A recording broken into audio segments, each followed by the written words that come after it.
أعوذ بالله من الشيطان الرجيم. بسم الله الرحمن الرحيم. الذين ينفقون في السراء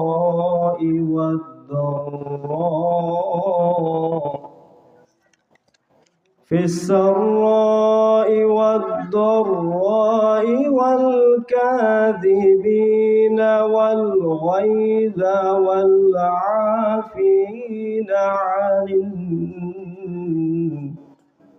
والعافين عن النار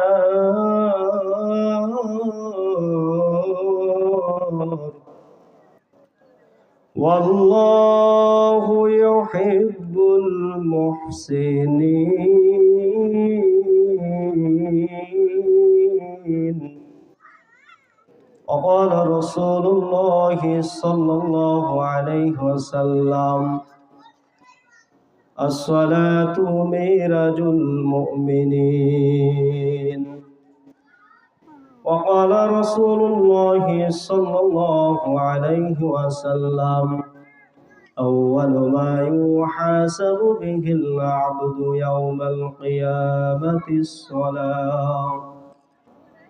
إن الله وملائكته يصلون على النبي يا أيها الذين آمنوا صلوا عليه وسلموا تسليما. সবাই একটু অন্তরস্থল থেকে মোহাব্বতে আল্লাহ রাসূল সাল্লাল্লাহু আলাইহি ওয়াসাল্লামের শানে সবাই দুরূদ ও সালাম প্রেরণ করি। আল্লাহুম্মা সাল্লি আলা মুহাম্মাদিন ওয়া আলা আলি মুহাম্মাদ কামা সাল্লাইতা আলা ইব্রাহিম ওয়া আলা আলি ইব্রাহিম ইন্নাকা হামিদুম মাজিদ। اللهم بارك على محمد وعلى آل محمد كما باركت على إبراهيم وعلى آل إبراهيم إنك حميد مجيد। যে ব্যক্তি জ্ঞানের উদ্দেশ্য করে ঘর ছাড়ে, বাড়ি ছাড়ে, আল্লাহ রব্বুল আলামিন তার প্রত্যেকটা কদমে কদমে সওয়াব নেকি দান করেন। সুবহানাল্লাহ। যে ব্যক্তি সওয়াবের উদ্দেশ্য করে কোরআনের মাহফিলে আসে, তার প্রত্যেকটা কদমে কদমে আল্লাহ সুবহানাহু ওয়া তাআলা নেকি দান করেন এবং প্রত্যেকটা কদমে তার গুনাহকে আল্লাহ সুবহানাহু ওয়া তাআলা মাফ করে দেন। সুবহানাল্লাহ। এই জন্য শুধু তাই নয়, এই মাহফিলে যে ব্যক্তি এসে একবার সুবহানাল্লাহ আলহামদুলিল্লাহ বলেন, আল্লাহ সুবহানাহু ওয়া তাআলা তার জন্য অগণিত সওয়াব তার আমলনামায় দান করে দেয়। সুবহানাল্লাহ। কত সওয়াব তিনি দিবেন আল্লাহ সুবহানাহু ওয়া তাআলার দরবারে, ভান্ডারে কি কম আছে? কম নাই। আপনার কোন সুবহানাল্লাহ, কোন আলহামদুলিল্লাহ কবুল হয়ে যাবে কেউ বলতে পারেন?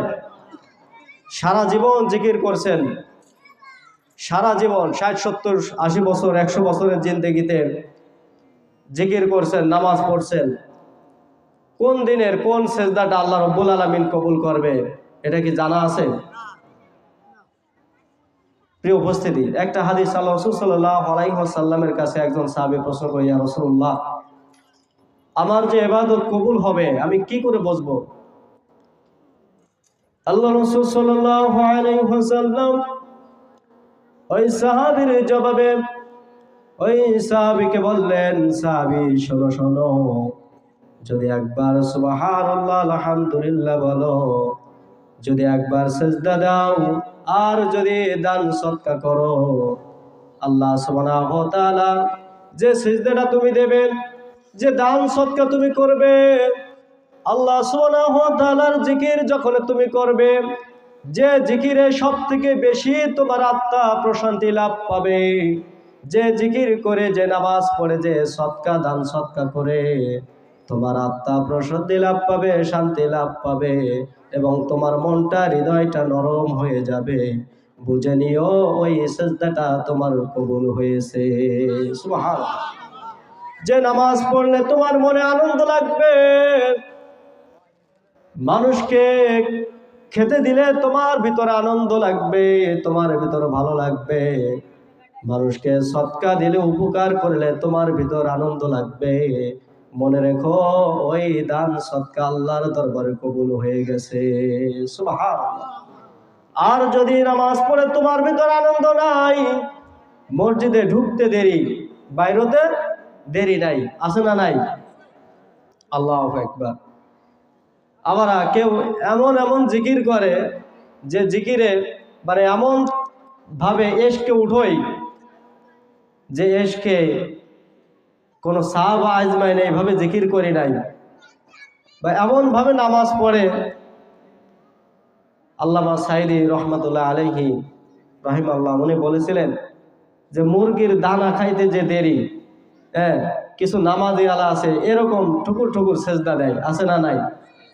তো এই নামাজে কি সেই ব্যক্তি শান্তি পাবে? পাবে না। এশকের জেখের বেশিরভাগ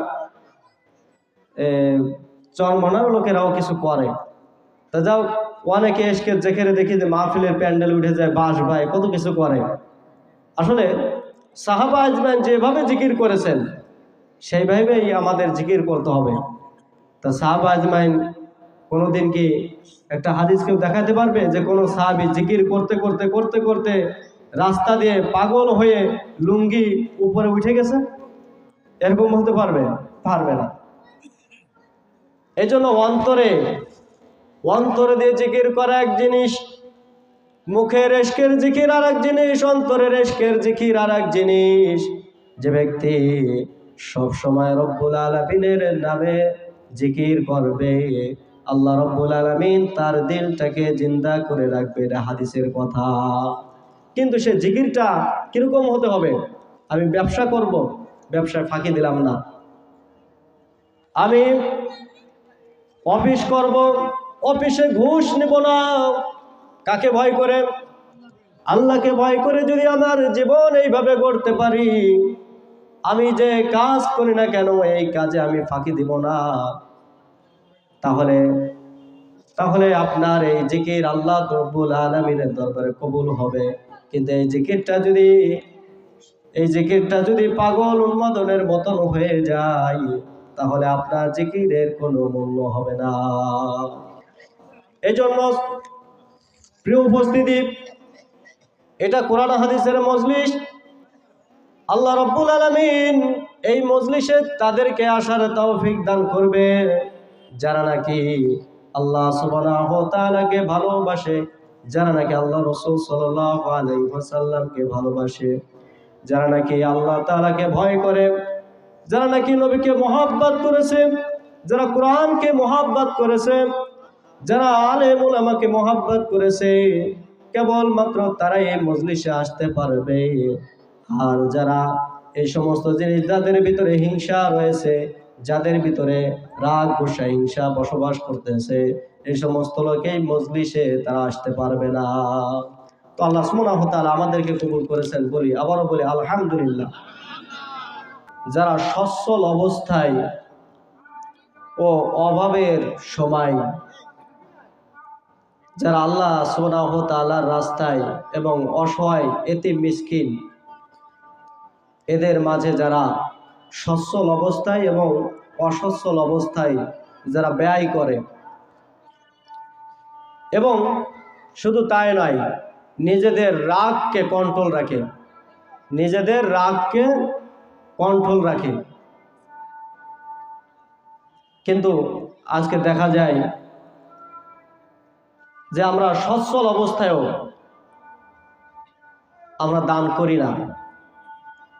কিন্তু আপনি বলেন, এই যে আপনার অর্থ সম্পদ যা কিছু, এগুলোকে আপনি নিয়ে যেতে পারবেন? এগুলো আপনি নিয়ে যেতে পারবেন না। ইতিহাস প্রমাণ, ইতিহাসে কত মানুষ শত শত বছর হায়াত পেয়েছিল, তারা কি কোনো কিছু নিয়ে যেতে পেরেছে? নিয়ে যেতে পারে নাই। আল্লাহ সুবহানাহু ওয়া তাআলা এতে খরচ করার কথা কেন বললেন? কারণ আল্লাহ তাআলা জানেন যে আমার বান্দারা অর্থকে সব থেকে বেশি ভালোবাসবে। ঠিক না ভাই? ঠিক। অর্থ, সম্পদ, সন্তান, সন্ততি, মাল, ধন সম্পদ, এইগুলোই আমাদের বর্তমান মোহাব্বতের বস্তু হয়ে গেছে। ঠিক না ভাই? ঠিক। এই জন্য রব্বুল আলামিন বলেন, فَأَمَّا مَنْ طَغَى وَآثَرَ الْحَيَاةَ الدُّنْيَا فَإِنَّ الْجَحِيمَ هِيَ الْمَأْوَى। যারা নাকি দুনিয়ার জীবনকে প্রাধান্য দিল, আখিরাতকে ভুলে গেল, আখিরাতের জীবনকে ছেড়ে দিল, রব্বুল আলামিন তাদের জন্য জাহান্নাম তৈরি করে রেখেছেন। জাহান্নাম তাদের স্থান হবে। যারা নাকি দুনিয়ার ধন সম্পদের মায়ায় পড়ে গিয়েছে, যারা নাকি নিজের জীবনকে দুনিয়ার জীবনে সঁপে দিল, যে আল্লাহ রব্বুল আলামিন সৃষ্টি করলো, যিনি তোমাকে বানিয়েছে, সে রব্বুল আলামিনের ইবাদত করো নাই, তার জীবন বিধান মানো নাই, কোরআন হাদিসকে মানো নাই, কোরআন হাদিসের পথে চলো নাই, দুনিয়ার জীবন, দুনিয়ার লোভ লালসায়, দুনিয়ার মালকে মহব্বত করেছো। এজন্য রাসূলুল্লাহ সাল্লাল্লাহু আলাইহি ওয়াসাল্লাম হাদিসের ভিতর বলেছেন, হুব্বুদ দুনিয়া রাসূকুল লিখাতিয়া। যে ব্যক্তি দুনিয়ার জীবনকে মহব্বত করলো, এই ব্যক্তি মূলত ক্ষতির ভিতর রয়েছে। এই ব্যক্তি ক্ষতির ভিতর রয়েছে।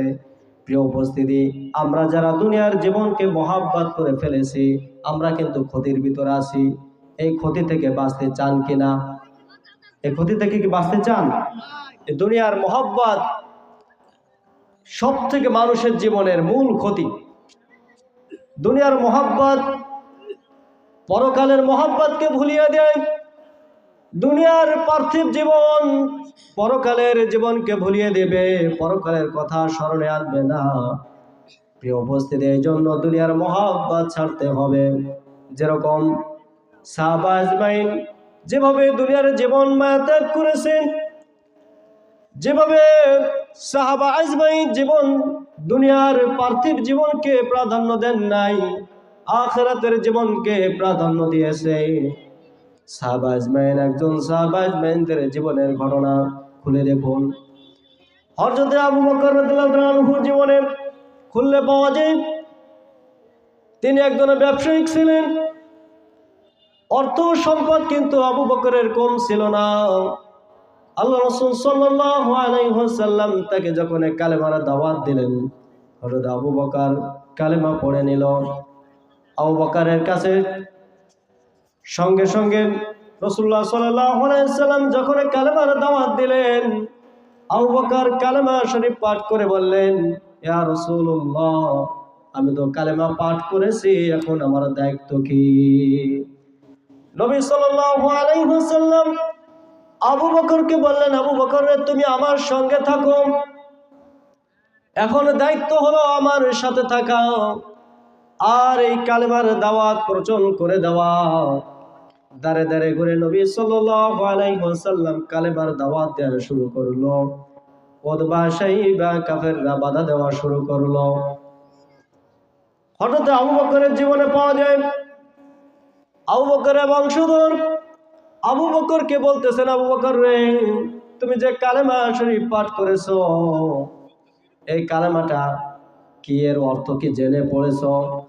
আবু বকর বলেছেন, এই কালেমা শরীফ আমি জেনে শুনেই শুধু পড়ি নাই, এই কালেমার জন্য আমি জীবন দিতে প্রস্তুত আছি। সুবহানাল্লাহ। হঠাৎ আবু বকর কালেমা পাঠ করে অর্থ বলে দিলেন, আশহাদু আল্লা ইলাহা ইল্লাল্লাহু ওয়াহদাহু লা শারীকা লাহু ওয়া আশহাদু আন্না মুহাম্মাদান আবদুহু ওয়া রাসূলুহু। হযরত আবু বকর বললেন, আমি সাক্ষ্য দিচ্ছি এক আল্লাহ ছাড়া কোনো ইলাহা নাই, কোনো আইনদাতা নাই, কোনো বিধানদাতা নাই। কে ছাড়া? এক আল্লাহ ছাড়া কেউ নাই, কোনো মাবুদ নাই। আমি আরো সাক্ষ্য দিচ্ছি মুহাম্মদুর রাসূলুল্লাহ সাল্লাল্লাহু আলাইহি ওয়াসাল্লাম আল্লাহ তাআলার প্রেরিত বান্দা এবং রাসূল, এবং আল্লাহ সুবহানাহু ওয়া তাআলার সমকক্ষ আর কোনো মাবুদ নাই। কাফের বেঈমানেরা আবু বকরকে বাধা দেওয়ার পরেও পারলো না। আবু বকর রাদিয়াল্লাহু আনহু যখন এইভাবে করে আস্তে আস্তে কালেমার দাওয়াত প্রচলন করে দিল, কালেমার দাওয়াত যখন বেড়ে গেল, হযরত আবু বকর রাদিয়াল্লাহু আনহু একদিন আল্লাহ রাসূল সাল্লাল্লাহু আলাইহি ওয়াসাল্লাম বলতেছেন, আল্লাহ রাব্বুল আলামিন কাল কিয়ামতের ময়দানে, আবু বকর রে, কাল কিয়ামতের ময়দানে আল্লাহ রাব্বুল আলামিন কয়েকটি বিষয় প্রশ্ন না করে তিনি ছাড়বেন না। তার ভিতরে এক নম্বর যে প্রশ্ন আল্লাহ রাব্বুল আলামিন করবেন, তার সেই এক নম্বর প্রশ্ন হলো, আল্লাহ রাব্বুল আলামিন বলবেন, বান্দারা, তোমাদেরকে যে আমি একটি হায়াত দিয়েছিলাম, তোমাদেরকে আমি যে একটা জীবন দান করেছিলাম, এই জীবনে তুমি কি করেছো? এই জীবনটা তুমি রব চাই জিন্দেগি করেছো না নিজের নফস চাই জিন্দেগি করেছো? রব চাই জিন্দেগি করেছো না নিজের নফসর জিন্দেগি করেছো? আল্লাহ রাসূল সাল্লাল্লাহু আলাইহি ওয়াসাল্লাম বললেন, আবু বকর রে, ও আমার সাহাবা আজমাইন, তোমরা শুনে রাখো, তিরমিজি শরীফের হাদিস, নবীজি বলতেছেন কয়েকটা বিষয় আল্লাহ রাব্বুল আলামিন কিয়ামতের ময়দানে নিজে প্রশ্ন করবেন, আর এই প্রশ্নের উত্তর না দিয়ে একজন লোক সামনে পা আগাইতে পারবে না। তার ভিতরে দ্বিতীয় নম্বর যে প্রশ্নটা করবেন, আল্লাহ রাব্বুল আলামিন বলবেন, বান্দারা, তোমাদেরকে যে আমি, তোমরা রিজিক কোন পথে অন্বেষণ করেছো, রিজিক কোন পথে আয় করেছো, তোমরা যে অর্থ সম্পদের মালিক হয়েছিলে দুনিয়ায়, এটা কিভাবে হয়েছিলে? জবাব আছে বলেন তো? প্রথম নম্বর প্রশ্নেরই তো উত্তর থাকবে না। যে প্রশ্নটা আল্লাহ রাব্বুল আলামিন করবেন, বান্দারা, তোমাদের যে হায়াত দিয়েছিলাম, তোমাদের 80 বছর, 100 বছর, 70 বছরের একটি হায়াত নির্ধারণ করে দিয়েছিলাম, এই হায়াতে তুমি কি করেছো? উত্তর থাকবে? উত্তর থাকবে না। কারণ যৌবনকাল কাটিয়ে দিয়েছি হেলায় হেলায়, খেলাধুলায়, বিভিন্ন আড্ডা, সিনেমায়, বিভিন্ন তাস খেলায়, জুয়া খেলায় নিজের যৌবনটাকে ধ্বংস করে দিয়েছি। এমন কোনো দিন নাই, এমন কোনো রাত নাই যে গুনার কাজ না করেছি। এই জন্য আল্লাহ রাব্বুল আলামিন যখন প্রশ্ন করবে, বান্দারা, তোমাদের যে একটি জীবন নির্ধারণ করে দিয়েছিলাম, এই জীবনে তুমি কি করেছো? উত্তর থাকবে? উত্তর থাকবে না। আল্লাহ রাব্বুল আলামিন বলবেন, তোমাদের যে মাল ধন সম্পদের মালিক হয়েছিলে তোমরা, এই মাল ও ধন সম্পদের মালিক কিভাবে তোমরা হয়েছিলে? উত্তর থাকবে বাবাজিরা? কারণ আমরা মাল ধন সম্পদের মালিক এমন ভাবে হতে চাচ্ছি, কেউ তো সুদ খেয়ে মালকে এমন ভাবে বৃদ্ধি করতেছে, সুদ খাইতে খাইতে এমন অবস্থা হয়ে যাচ্ছে, এই মানুষটার পুরো দেহটাই হলো হারাম হয়ে গিয়েছে। যে ব্যক্তি পরকালের কথা চিন্তা ভাবনা করে না, যে ব্যক্তি কোরআনের কথা চিন্তা ভাবনা করবে না, কেবলমাত্র তার দ্বারাই এই সুদ খাওয়া সম্ভব। কিছু লোক ভাবে যে সুদ, কারণ আমার আছে রাতারাতি বড় লোক হতে হবে, এরকম লোক আছে না নাই? তা কি করে, ওই 10,000 টাকা লাগায় দেয়, ওই 2 বারা ফসল নেবে, আমন ধানের সময় 5 মন দেবে, 10,000 টাকায় বা 2 মন এরপরে বোলাক ইরি ধানের সময় আবার 2-4 মণ ধান, আবার তারপরে লাস্টের ওই বোলাকের দান দেওয়ার সময় 10,000 টাকাও দেওয়া লাগবে ওই সময়। এইভাবে করে একটা লোক যদি 2-3 লক্ষ টাকা এরাম ছেড়ে রাখে, ওই ব্যক্তি কিন্তু রাতারাতির ভিতর বড় লোক হয়ে যায়, ঠিক না? ওই ব্যক্তি বিল্ডিং ঘর শুরু করে দেয়, কিন্তু শুনে রাখো, বুঝে রাখো, এই বিল্ডিং ঘর তোমার শান্তিদায়ক না। এই বিল্ডিং ঘর তোমার ধ্বংস হয়ে যাবে। এর প্রত্যেকটা ইট তোমার জন্য তোমার বিপক্ষে সাক্ষী দেবে। এই বাণীটা তোমার বিপক্ষে সাক্ষী দেবে, আল্লাহ তুমি তোমার বান্দার অধীনে আমাকে করে দিয়েছিলে, তাই ও যেরকম খুশি সেরকম আমাকে ব্যবহার করেছে। আল্লাহ আমার জবান খুলে দাও নাই, তাই আমি বলতে পারি নাই। সুদখোরের অবস্থা এমন অবস্থা হবে কিয়ামতের ময়দানে আল্লাহ রাব্বুল আলামিন কবর থেকে মানুষকে যখন উঠাবে দলে দলে, কিছু মানুষ এমন অবস্থায় হবে তাদের চেহারাটা হবে কুকুরের মতন, নাউজুবিল্লাহ মিন যালিক। তাদের চেহারাটা হবে কুকুরের মতন, কিন্তু এত কালো কুৎসিত অবস্থা হবে, এত শরীরের কালো কুৎসিত অবস্থা হবে। আল্লাহ রাসূল সাল্লাল্লাহু আলাইহি ওয়াসাল্লামের কাছে সাহাবা আজমাইন প্রশ্ন করলেন, ইয়া রাসূলুল্লাহ, এই সমস্ত লোক কারা যাদের চেহারাটা হবে কুৎসিত কালো? এবং একটা বর্ণনায় আসছে শুকরের মতন, আর একটা বর্ণনায় আসছে কুকুরের মতন। নবী সাল্লাল্লাহু আলাইহি ওয়াসাল্লাম বলেছেন, যারা যারা ব্যাপকভাবে যারা সুদ খেয়েছে কিন্তু তওবা করার কোনোদিন সুযোগ হয় নাই। কি বলেন? ফিরে আসুন। এই অবস্থায় যদি এই সুদের টাকা লাগানো অবস্থায় আর এই সুদ খাওয়া অবস্থায়, ঘুষ খাওয়া অবস্থায়, পরের হক মারা অবস্থায়, মানুষকে ফাঁকি দিয়ে খাওয়া, এই অবস্থায় যদি আপনার ইন্তেকাল হয়ে যায়, আপনার তওবা করার যদি সুযোগ না হয়, তাহলে আপনার অবস্থাটা কোথায় হবে চিন্তা করে দেখেন। এই দুনিয়ার জীবন তো অল্প ক্ষণস্থায়ী, 60-70 বছরের জীবন তো কিছুই না। এই 80-90 বছর, 100 বছরের জিন্দেগি আপনার 1 সেকেন্ডে শেষ হয়ে যাবে। মালাকুল মউত যখন আপনার কাছে এসে যাবে, আপনার 80 বছর, 100 বছর, 150 বছর, যা যে কয়দিন বাঁচেন না কেন, এই কয়দিন হায়াতের জিন্দেগি আপনার 1 সেকেন্ডেই আল্লাহ রাব্বুল আলামিন শেষ করে দিতে পারে, ঠিক না বেটি? তাহলে কিসের জন্য এত চরিত্র হারে, ব্যাপক হারে সুদ ঘুষ এইগুলো চলতেছে? আমি তো জরিপ করে দেখেছি, এমন কোনো ঘর নাই, এমন কোনো বাড়ি নাই, এমন কোনো জায়গা নাই যেখানে সুদ ঢুকি নাই, ঘুষ ঢুকি নাই, মানুষকে ফাঁকি দেওয়া ঢুকি নাই, শরিক ফাঁকি দেওয়া ঢুকি নাই। আপনাদের এমন গ্রামে মনে হয় শরিক ফাঁকি দেওয়া মনে হয় এখনো আসি নাই, সুদ মনে হয় আসি নাই, নাকি আছে? সমিতির কিস্তি, আল্লাহ আগের দিনকে আমার এক মুসল্লি সমিতিতে টাকা উঠবে, আমার কাছে এসে বলতেছে, হুজুর আমি তো সমিতিতে টাকা উঠেই ফেলেছি, এখন কি করব? আমি বলতেছি, ভাই এই সমিতি টমিতি বাদ দেন, এখনো সময় আছে। বলতেছে, ভাই এখন মানুষের কাছে গেলে তো মানুষ টাকা ধার দেয় না। হুজুর আপনার কাছে যদি 10,000 টাকা আছে, আপনি ধার দেবেন? আপনি তো দেবেন না। তাই আমি বললাম যে, ভাই ধার দেব না কেন?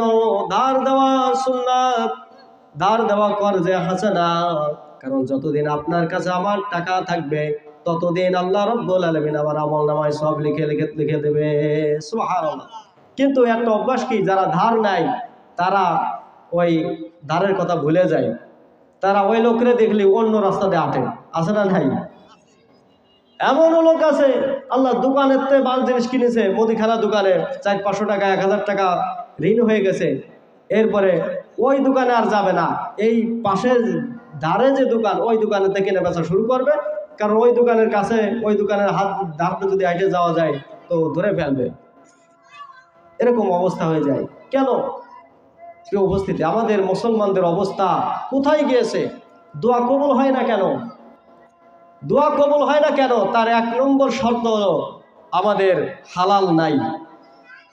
আল্লাহ রাসূল সাল্লাল্লাহু আলাইহি ওয়াসাল্লাম বলেছেন, ইবাদত কবুল হওয়ার শর্ত, 1 নম্বর শর্ত হলো হালাল খাওয়া।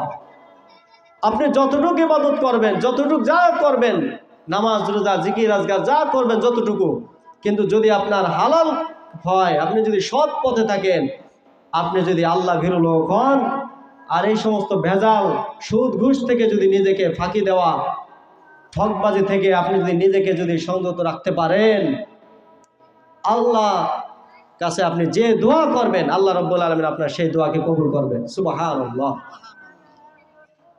আপনার সেই দোয়া কবুল হবে। কিন্তু আমাদের অবস্থা কি? অনেকজন আমার কাছে এসে বলে, হুজুর আমি তো এত দোয়া করি কিন্তু দোয়া কোনোদিন কবুল হয় না। আল্লাহ রাসূল সাল্লাল্লাহু আলাইহি ওয়াসাল্লাম বলেছেন, যে ব্যক্তি কয়েকটা শর্ত আল্লাহ রাসূল বলেছেন, হাদিসের ভিতরে মুফাসসির কিরামরা কয়েকটা শর্তের কথা বলেছেন দোয়া কেন কবুল হয় না। তার ভিতরে 1 নম্বর হলো হালাল বস্তু আমরা খাই না, 2 নম্বর হলো মুখটাকে অপবিত্র বানিয়ে ফেলেছি। 2 নম্বরে কি? মুখটাকে অপবিত্র করেছি। 2 নম্বর, যে ব্যক্তি মুখটাকে অপবিত্র রাখে, মাকরুহ বা হারাম জিনিস ভক্ষণ করেছেন, ওই মুখের ওই জবানের কথা আমার আল্লাহ রাব্বুল আলামিনের দরবারে পৌঁছায় না। নাউজুবিল্লাহি মিন যালিক। তার ভিতরে মুখটাকে হারাম আমরা কিভাবে করেছি একটু আসুন বাবাজিরা, আমরা মিথ্যা কথা বলি কি বলি না? মুখটার জবান আপনার এর পুরো বাদ হয়ে গেছে। এবার আসুন, মুখে আমরা বিড়ি সিগারেট নিই কি নিই না? নিই, বিড়ি সিগারেট নিই, শেষ, আপনার দোয়া সহজে কবুল হবে না। জর্দা খায় কি খায় না? কারণ আমার কাছে একজন প্রশ্ন করেছিল, হুজুর জর্দা খাওয়া কি? কারণ বিড়ির ভিতরে জর্দা আছে না নাই? বিড়ির ভিতর তো জর্দাটা আপনি পুরাই খাচ্ছেন, আর পানের সাথে যে যে জর্দা খাচ্ছেন ওই জর্দা আপনি আস্ত গিলে খাচ্ছেন, ঠিক না বেঠিক? তাহলে বিড়ির চেয়ে তো ভয়ঙ্কর পানের সাথে যে জর্দা খাচ্ছেন এইটা মারাত্মক বেশি, ঠিক না বেঠিক? আল্লাহ আল্লাহু আকবার। কয়দিন আগে আমার এক মুসল্লি, রোগা সুগা মুসল্লি, ওর সামনে ওর কাছে একজন বিড়ি খোর এসে দাঁড়াইছে। হ্যাঁ, জর্দা মানে পান খাইছে কিন্তু জর্দার গিরান রয়েছে। এই জর্দা, এই পান খাওয়া জর্দাওয়ালা যখন আবার ওই মুসল্লি কাবু রোগা সুগা একটু, ঠিক আছে, ওই ব্যক্তির কাছে এসে যখন নামাজে দাঁড়াইছেন, আমি যখন সূরা কেরাত তেলাওয়াত করা শুরু করে দিলাম, সঙ্গে সঙ্গে প্রথম রেখাতে ওই ছেলেটি হঠাৎ করে মাথা ঘুরে পড়ে গেল, হঠাৎ করে মাথা ঘুরে পড়ে গেল। নামাজ শেষ করে তাকে আমরা সবাই মুসল্লি কিরাম জিজ্ঞাসা করলাম, বাবাজি তোমার এই অবস্থা কি করে হলো, কি ব্যাপার? যুবক মানুষ, যুবক মানুষ কিন্তু স্বাস্থ্য শরীর বেশি ভালো না, একটু কাবু কাবা। বলতেছেন, হুজুর এই তো পেটে কিছু নাই কিন্তু জর্দার এমন ঘেরান, জর্দার কারণে আমার মাথা ঘুরে আমি পড়ে গিয়েছি। প্রিয় উপস্থিতি, আজকে দোয়া কবুলের কথা আমরা বলি, কিন্তু অথচ দোয়া কবুল হবে কিভাবে? মুখটাকে আমরা নাপাক অবস্থা করে ফেলেছি, জর্দা খেয়ে নাপাক অবস্থা করেছি। আসুন সামনে আরো যাই। আল্লাহ রাসূল সাল্লাল্লাহু আলাইহি ওয়াসাল্লাম বলেছেন, যে ব্যক্তি মুখ দিয়ে একটা গালিগালাজ করবে আল্লাহ সুবহানাহু ওয়া তাআলা তাকে 700 বছর জাহান্নামের আগুনে পোড়াবে। আছে না নাই? যে ব্যক্তি গালিগালাজ করে এই ব্যক্তির দোয়াও আমার আল্লাহ রাব্বুল আলামিনের দরবারে কবুল হয় না।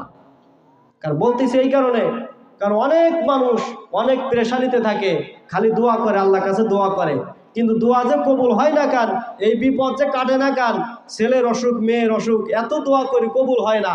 তার কারণ কি? তার কারণ সুদ ঘুষ যে কোনোভাবে আমরা জড়িত।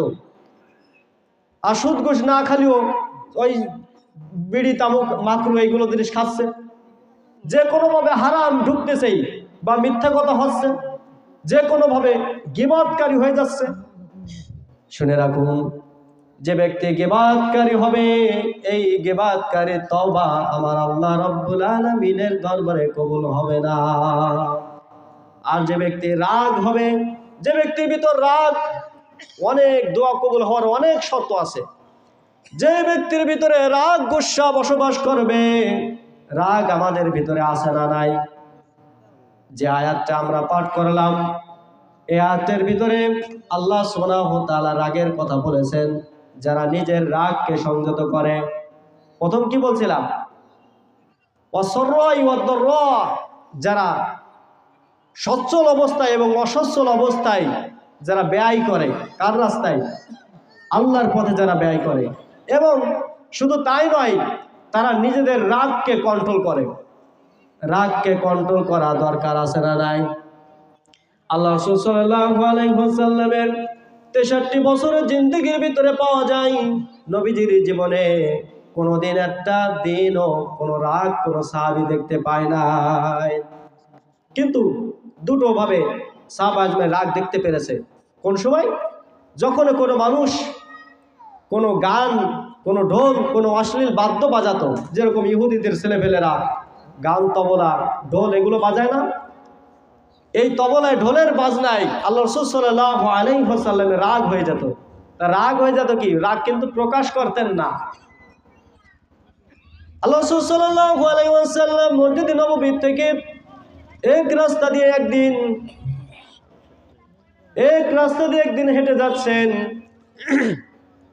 হঠাৎ দেখেন গান বাদ্যর আওয়াজ আসতেছে, ঢোলের আওয়াজ আসতেছে, বাজনার আওয়াজ আসতেছে।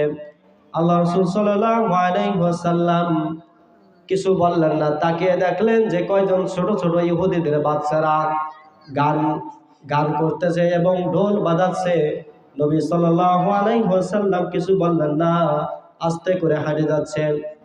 হঠাৎ করে দেখে তবলার বাজনা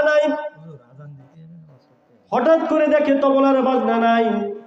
স্তব্ধ হয়ে গেল। সঙ্গে সঙ্গে পিছনের দিকে তাকিয়ে দেখেন নবীজি হযরত ওমর রাদিয়াল্লাহু আনহু আসতেছেন। আল্লাহু আকবার! হযরত ওমর রাদিয়াল্লাহু আনহু এসে গেছেন। আচ্ছা, প্রিয় উপস্থিতি, যদি আবার কোনোদিন সম্ভব হয় ইনশাআল্লাহ আবার হয়তো কথা হবে। তো সবাই দোয়া করবেন।